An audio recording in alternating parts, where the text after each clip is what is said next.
I'm very happy to announce that next up on the microphone is our New York City Public Advocate, Letitia James. We love Letitia James, and while the Public Advocate is on the stage, I'd like to ask some of our other city officials, like Gail Brewer, to come and stand in support of the tenants and stand in support of Tish. Tenants united will never be defeated. Tenants united will never be defeated. Tenants united will never be defeated. Whose homes? Whose homes? Whose homes? Whose communities? Whose communities? Whose communities? Is housing a right? Listen, tonight, 60,000 New Yorkers will have nowhere to call home. And one of the best tools in our arsenal to fight homelessness is to prevent it. The likelihood of over 1 million tenants in rent-regulated apartments are hanging in the balance. Too many of these New Yorkers are one rent increase away from being on the streets. Like the woman that I met today in the Bronx, a senior citizen who simply said, "Save my home, save my home, save my home." She said, "I can no longer afford rent increases." She said her Social Security and her pensions were not increasing, and that she could not afford any more increases, and that she was one step away from eviction. A woman who has lived in her apartment for over 40 years.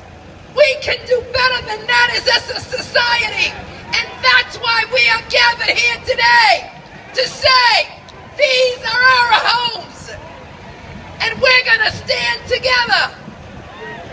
Working class New Yorkers should not be living in a perpetual fear, a state of fear that they will be unable to afford their rent. Rent regulation is the city's single most important affordable housing program. It's also one of the most effective ways we can fight income inequality. We must protect tenants with preferential rents.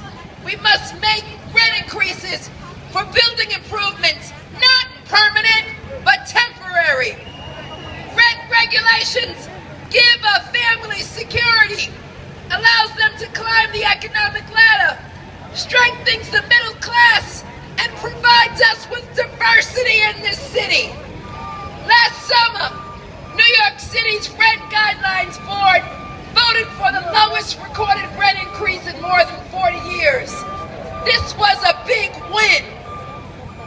And Mayor de Blasio has made a firm commitment to protecting tenants by urging the governor to repeal vacancy decontrol, to end the vacancy allowance, and by launching a new tenant harassment prevention task force with State Attorney General Eric Schneiderman. And the City Council is moving forward in making sure that every tenant has a lawyer when they go into housing court so that we can level the playing field. Too many landlords exploit vacancy decontrol to turn rent-regulated apartments into market-rate apartments that are unaffordable and unattainable for most working New Yorkers. And now, my friends, it's up to Albany to step up and to step out and to protect tenants. It's time for Albany to end vacancy decontrol. It's time for Albany to eliminate the vacancy bonus. It's time for Albany to respond to the needs of New Yorkers. It's time to make these common sense reforms to stop tenant harassment, and so that the rent regulation system can function as it was intended. It's time for Albany to reform MCI and other loopholes. It's time for Albany to repeal the Ernstad Law and return control of New York City to the New York City Council. Albany and upstate Republicans should not be regulating our rents.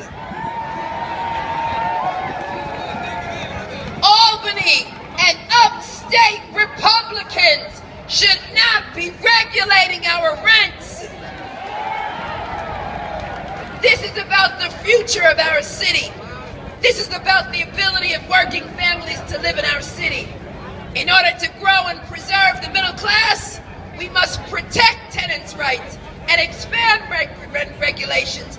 And the time to act, my friends, is now. So I join with you